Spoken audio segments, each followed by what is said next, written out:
वंदे मातरम बच्चों, मैं दीनदयाल शर्मा आज आपके मध्य एक नए बिंदु के साथ उपस्थित हुआ हूं।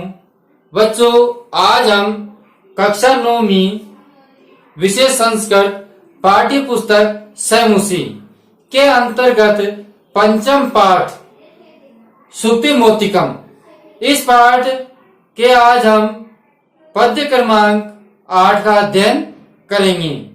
बच्चों, जो पद्य क्रमांक 8 है वह हितोपदेश से लिया गया है। ठीक है बच्चों, आज हम इस पद्य क्रमांक का अध्ययन करेंगे। इस पद्य क्रमांक में संगति के प्रभाव के बारे में बताया गया है कि हम जिस व्यक्तियों के साथ में जैसी संगति करते हैं व्यक्ति वैसा ही हो जाता है। अगर हम गुणवान व्यक्तियों के साथ में संगति करते हैं तो व्यक्ति गुणी हो जाता है, और अगर निर्गुणों के साथ में संगति करते हैं तो व्यक्ति गुण रहित व दोषी हो जाता है।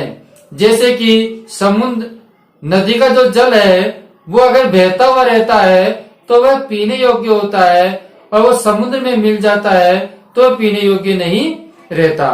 तो बच्चों, जल वही है जो नदी में बह रहा है, लेकिन जब तक उसने नदी की संगति की तो पीने योग्य है, और वही जल अगर समुद्र में जाके मिल गया तो वो जल खारा हो जाता है और पीने योग्य नहीं रहता।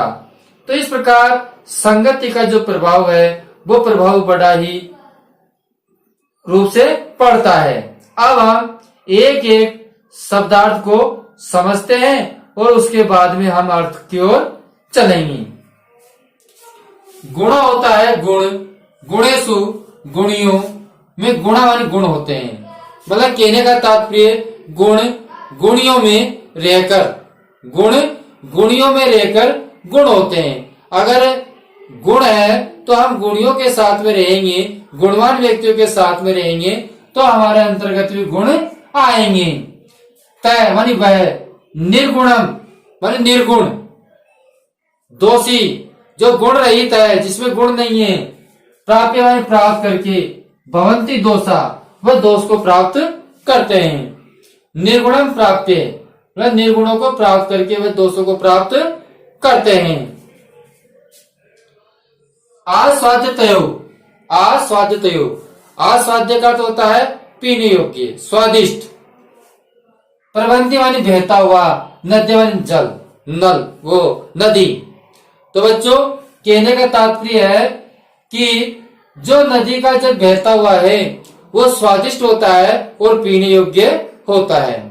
बहता हुआ नदी का जल स्वादिष्ट एवं पीने योग्य होता है। समुद्रम आसाद्य, और समुद्र में मिलकर के भवंती अपया, भवंती प्लस अपया, अपया का मतलब होता है पीने योग्य नहीं रहता, और वही जल समुद्र में मिलकर के पीने योग्य नहीं रहता। तो बच्चों, इस प्रकार हमने इनके शब्दार्थों को समझा। अब हम हिंदी अनुवाद इसका आपके समक्ष लिखते हैं, उसके बाद में अवबोधनम कार्य भी हम आपको करवाएंगे। निरंतर आप वीडियो पर बने रहे। हिंदी अनुवाद।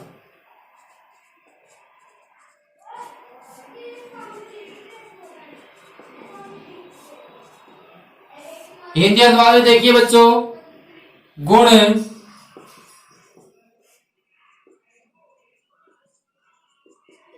गुणियों, गुणियों में रहकर, गुणियों में रहकर गुण होते हैं। क्या होते हैं बच्चों? गुण होते हैं, गुणियों में गुण होते हैं। निर्गुण, निर्गुणों प्लस निर्गुण, जो निर्गुणी है या निर्गुणों का मतलब होता है बुरे लोग, बुरे लोग। निर्गुण क्या होता है? जो बुरे लोग होते हैं वो होता है बच्चों निर्गुण, जिनमें गुण नहीं है। तो ऐसे बुरे लोगों को प्राप्त कर, ऐसे बुरे लोगों को प्राप्त कर, ऐसे बुरे लोगों को प्राप्त कर वह दोष हो जाते हैं, वह दोष हो जाते हैं। वह निर्गुण या बुरे लोगों को प्राप्त करके वे क्या हो जाते हैं, दोषी हो जाते हैं। कौन से व्यक्ति? जो गुणवान है, गुणी है उसके पास, लेकिन वह निर्गुणों के साथ में रहता है, तो वह भी क्या हो जाता है, दोषी हो जाता है। इसी प्रकार हम कह सकते हैं कि स्वाद युक्त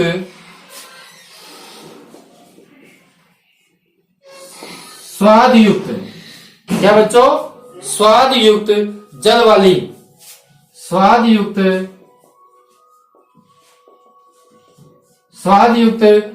वाली नदियों का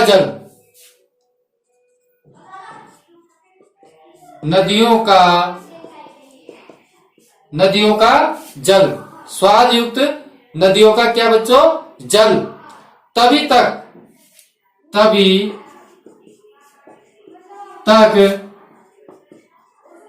पीने योग्य होता है, कब तक पीने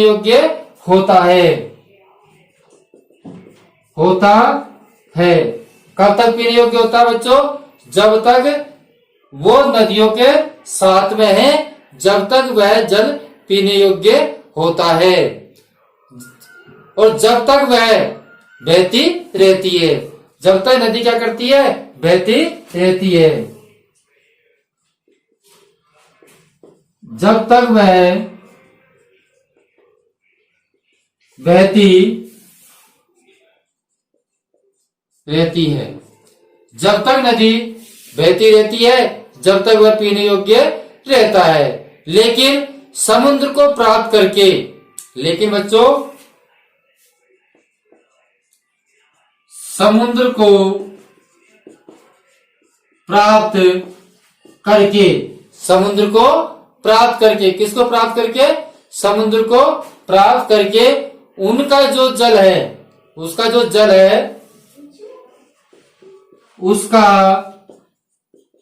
जल अपेय का मतलब होता है पीने योग्य, नहीं पीने योग्य। तो उस समुद्र को प्राप्त करके उसका जल अपेय हो जाता है,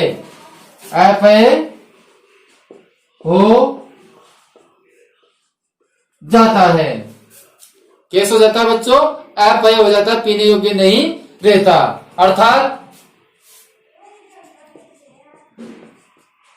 अर्थात ध्यान दे बच्चों, अर्थात जब तक स्वाद युक्त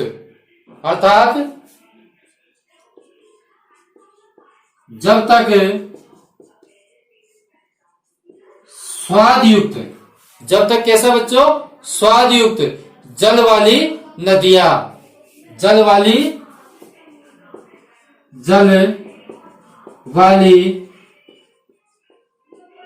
नदियां क्या करती है? बहती रहती है। जल वाली नदियां बहती रहती है।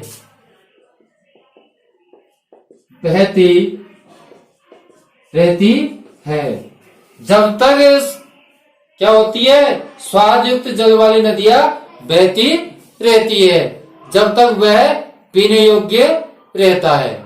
जब तक क्या है बच्चों? वह पीने योग्य रहती है। जब तक वह पीने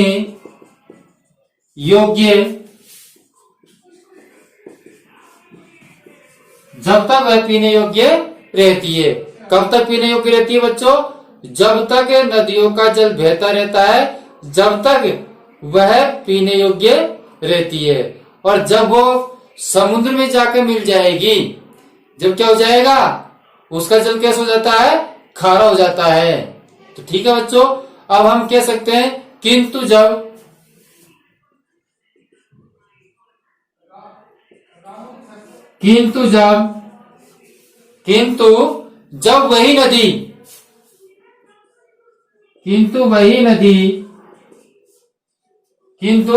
जब वही नदी खा मिल जाती है, किंतु वही नदी निर्गुण समुद्र के निर्गुण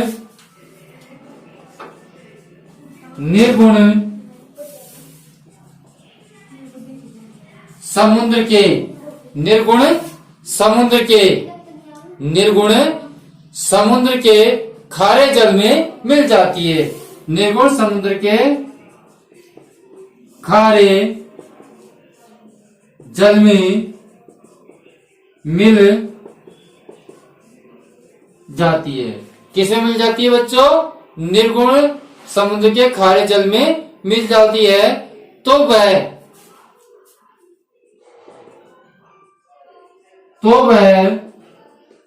खारी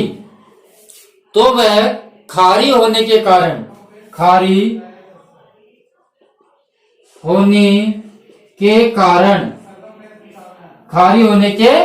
कारण पीने योग्य नहीं रह जाती। पीने योग्य नहीं रह जाती। तो पीने योग्य नहीं रह जाती। ठीक है बच्चों, अब हम इसका हास्य समझ लेते हैं। हास्य यह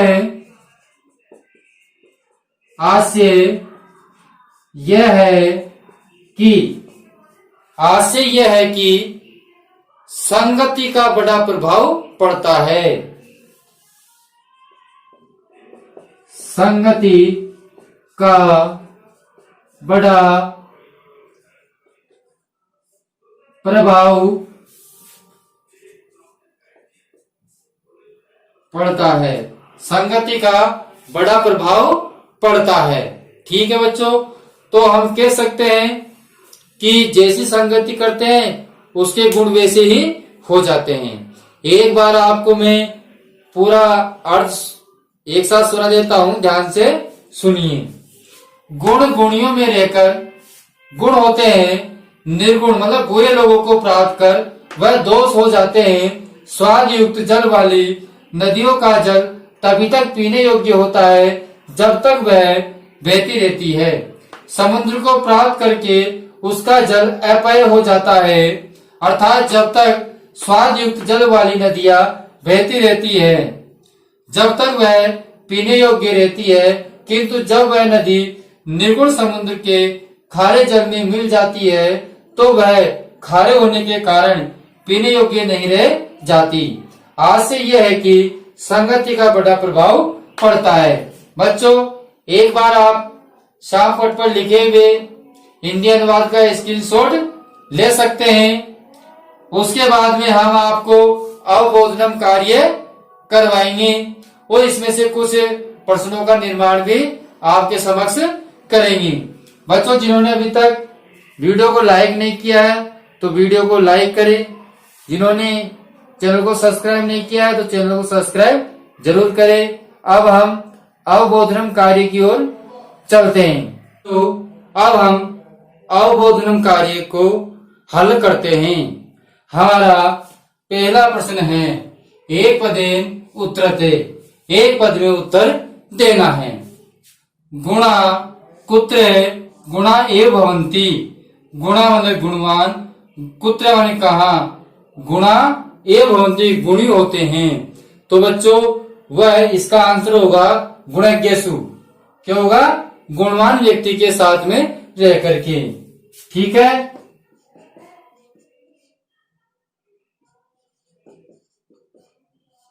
गुणज्ञेषु।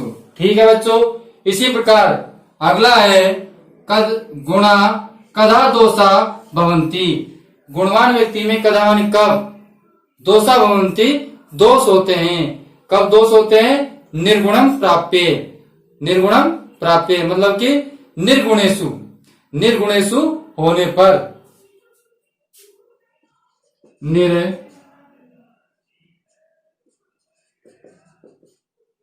निर्गुणेषु कौन सा बच्चों? निर्गुणेषु। निर्गुणेषु होने पर क्या प्राप्त होते हैं? दोष प्राप्त होते हैं। इसी प्रकार अगला प्रश्न है पूर्ण वाक्य में उत्तरते। पूर्ण वाक्य में उत्तर देना है। नद्ये तोया कदा अपेय भवति। नद्ये तोया नदी का जल कब अपया होता है? समुद्रम आसाद्य, समुद्र में मिल जाने पर। तो हम इसका उत्तर लिखते हैं नद्ये तोया, नदी का जल, समुद्र है प्राप्य, समुद्र प्राप्य बने समुद्र को प्राप्त करके अपया भवति, अपया भवन्ति। कहने का तात्पर्य नद्य तोया, जो नदी का जल है वो समुद्र को प्राप्त करके अपीने योग्य हो जाता है। श्लोके अस्मिन् मानवया का शिक्षा प्रदत्ता, मतलब इस श्लोक में मनुष्य को क्या शिक्षा दी है? तो बच्चों क्या शिक्षा दी है? संगत्य प्रभाव, संगति के प्रभाव की यहाँ पर शिक्षा दी गई है। तो हम लिख सकते हैं श्लोके अस्मिन् संगत्या, क्या बच्चों? संगत्या माने होती है संगति, ठीक है। प्रभाव, प्रभाव दर्शितम, प्रभाव दर्शितम, दर्शितम, मतलब कि इस श्लोक में संगति के प्रभाव को दिखाया गया है कि संगति के प्रभाव किस प्रकार पड़ता है, जो जल के माध्यम से समझाया है। ठीक है बच्चों। अब देखिए पया इति पदस्य विलोम पद श्लोकाचित्वम लिखिते, जो पया शब्द है, पया का अर्थ होता है पीने योग्य, इसका हमको विलोम शब्द लिखना है अपीने योग्य। तो अपीने का क्या है बच्चों? इसमें अपया, क्या है? अपया, जो आपके यहाँ है। ठीक है। तो पया का अर्थ क्या? विलोम शब्द क्या हुआ? अपया, अपया, अपया का होता है जो पीने योग्य नहीं है। इसी प्रकार तय निर्गुण प्राप्य, वह निर्गुणों को प्राप्त करके अत्र इति सर्वनाम पद कस्य स्थान प्रयुक्त है। ये सर्वनाम पद किसके लिए प्रयुक्त हुआ है? किसके लिए प्रयुक्त हुआ है? इस वाक्य में सर्वनाम पद किस स्थान पर प्रयुक्त हुआ है? तय निर्गुणम प्राप्य। तो बच्चों जो सर्वनाम शब्द है वो किसके लिए हुआ है? निर्गुणम प्राप्य के लिए। किसके लिए? निर्गुणम